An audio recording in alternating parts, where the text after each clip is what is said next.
Withdrawing money from Venmo to your bank account is a straightforward process. Follow these steps to transfer your funds easily. Step 1. Open a Venmo app. Launch the Venmo app on your mobile device. Make sure you are logged into your account. Step 2. Access your balance. Tap on the icon or your profile picture in the top left corner to access your account settings. Here, you will see your Venmo balance displayed at the top.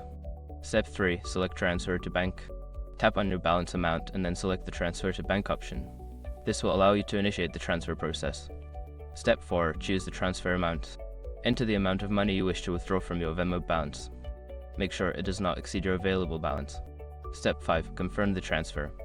Before filing a refund or dispute, use the srock.com link in the description to open the refund dispute deadline calculator and confirm your deadline.